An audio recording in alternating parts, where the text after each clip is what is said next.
はい、今日は、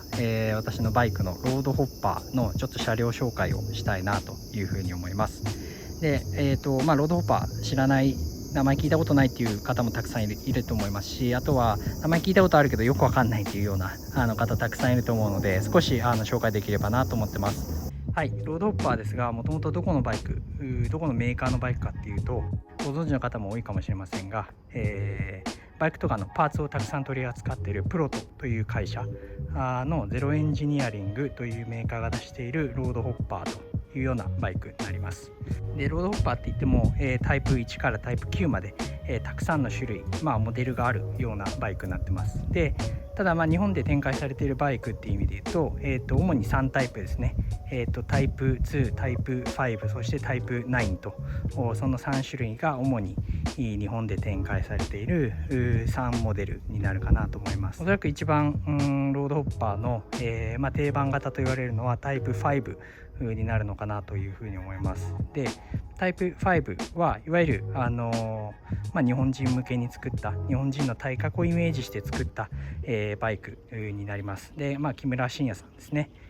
が、デザインをして、設計をしたバイクになっているので、そういった意味でもすごく有名なバイクです。はい、一方でこのバイクは、タイプ9と言われるバイクで、主にヨーロッパ向けですね、欧米向けに向けて作られたバイクになってますので、少し体格が大きい人に向けて作られているバイクになります。でタイプ5は結構台数も多いので、日本で、目にする機会結構多いんですけど、このタイプ9はですね、自分でも乗っているんですが、なかなか見たことないものになってます。で、ロードホッパーの年表を見てるとですね、2016年にこのタイプ9、キャブ付きのものなので、i がついてないインジェクションじゃないモデルですね、になるんですが、2016年に発表されて、もう2017年に、製造中止になっているので、もうほんと1年ちょっとぐらいしか製造されてないんじゃないかなというふうに思います。なのでかなり多分台数も少ないのかななんていうふうに思って、おります。なのでこのバイク購入した、もともと東京にリグニス東京っていうお店があったんですが、そこでも本当に1台2台ぐらいしか見たことがなかったようなモデルになってます。まずフロント周りからいくと、一番特徴的なのはこの、フロントタイヤですね。タイプ9に関して言うと、フロントが18インチのタイヤになります。でタイプ5とかだと16インチかなっていう感じになるので、かなりタイプ5とかに比べると一回り大きい、そしてムチムチっとしたようなフォルムが特徴的かなというふうに思います。でこれプロトさんも動画出してましたが、これですね、プロトさんが独自で作ってる、スプリンガーフォークですねっていうのをつけてます。はい、でこれは本当ノーメンテで、いいと言われているようなスプリングフォークですごく性能がいいです。はい、で、さらにですね、ブレーキはブレンボがついてますので、かなりよく止まります。はい、なのですごいいいパーツがついてますね。あとはフロント周りでいうと、本当はここですねにウインカーがついてたんですが、それに関してはですね、私の方で、カスタムを依頼して、これですね、ケラーマン、すごいちっちゃい、これですね、ケラーマンのウインカーにカスタムをして変えてあります。はい、基本的にはそれぐらいがカスタムになって、あとはほぼほぼ純正のままになるかなというふうに思います。これ少し離れて見てもらうと分かるんですけど、タイプ9はですね、その全長が2400ミリ超えてるんですよね。でそこに寄与してる理由の一つがこのネック角なんですよね。スプリンガーフォークすごい寝てるんですよ。で確かキャスターの角度がですね38度とかです。なので普通のバイクに比べてもかなりネックがですね寝ている。普通はもうちょっと立ってるかなと思うんですけど、かなり寝ているモデルになっています。なのですごい面白いんですけど、これライダー目線から見た時にまたがるとですね、このようにフロントタイヤが見えるんですよね。はい、のでかなりロー&ロングっていうのが分かるかなと思います。でこれ初めてちょっと乗らせてもらった時に思ったんですけど、すごい角度が寝ているし、ハンドルがですねこれぐらいしか切れないんですよ。これ一番最大ですなので本当に曲がりにくい、本当に直線番長のようなバイクになってます。はい。もう少しパーツの話をすると、これはキャブモデルですね。2017年に新車として登録というか、販売されているんですけど、キャブがついてます。で、三国の HSR のキャブがついてます。なのですごいいいキャブが最初からついてますね。でこのエンジンは、S&S が出している、エボリューション、ハーレーのエボリューションエンジンの、モデルのエンジンになります。なので、エボの、すごい良さっていうのは出しつつも、かなり信頼性がアップしているというような形になります。はい。で、上に目を向けてみると、オリジナルのタンクですね。これ10リッターのタンクになります。で、約10リッターなんですが、10リッター入れるとドバドバと溢れちゃうので、実質は8リッターか9リッターぐらいしか入んないというようなのが現状ですね。あとはこういったペグとかですね、この辺のプレートもオリジナルのゼロエンジニアリングが出しているパーツがついていて、ちゃんとこうなんていうんですかね、作られているパーツだったりします。この辺りもそうですね。はい。マフラーはこのような形で、ショットガンマフラーというような形かなと思います。でこれに関しては、リグニス東京さんで、US 仕様のマフラーがたまたまあったというようなところで、それを譲ってもらって、つけています。なので結構音はいい音がします。はい。であとはオイルカバーがあったりとか、ETC ですねもついていたりします。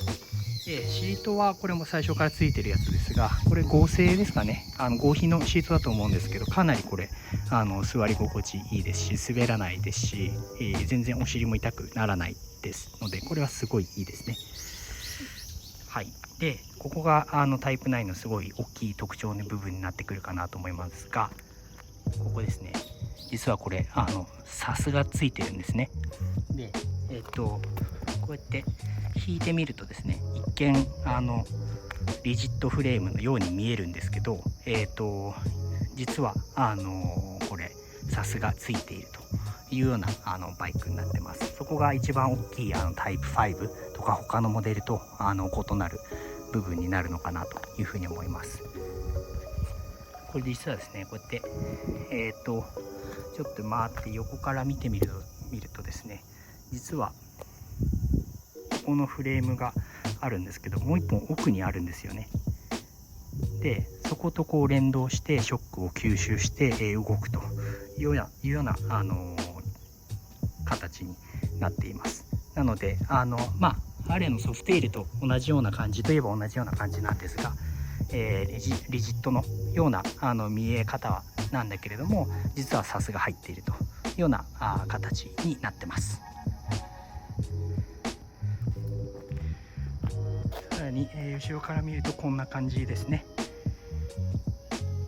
ライダーの目線だとこのような感じになります。左側はこんな感じになっています。で基本的にはハーレーと一緒になりますが、ここですね、先ほど言った通りのサスが見える部分ですね、ここですねがあったりとか、あとはバッテリーがついていたり、S&S ですね、のこの辺にエンジンの刻印がありますね。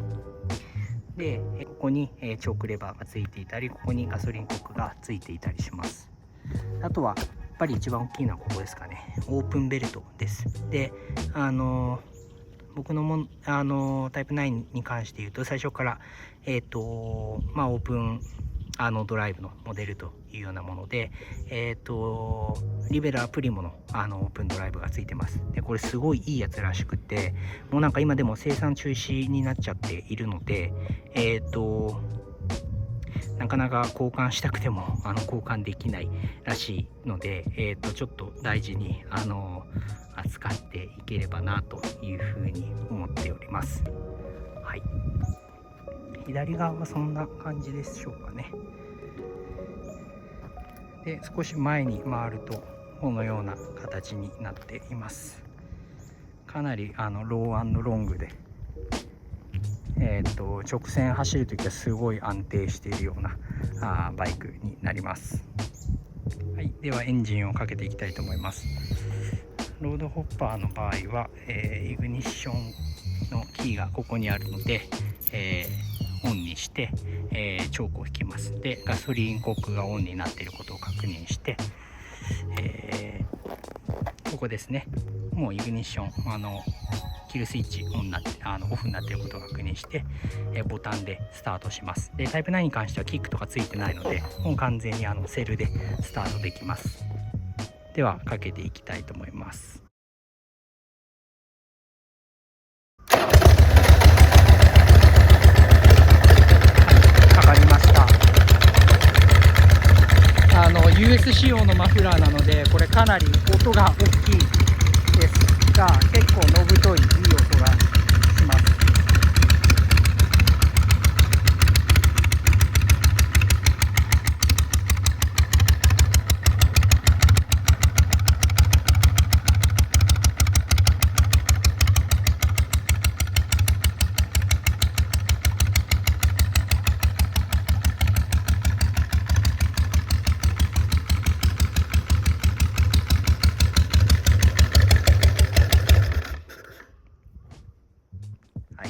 ちょっと近所迷惑になるのでこのぐらいにしておきます。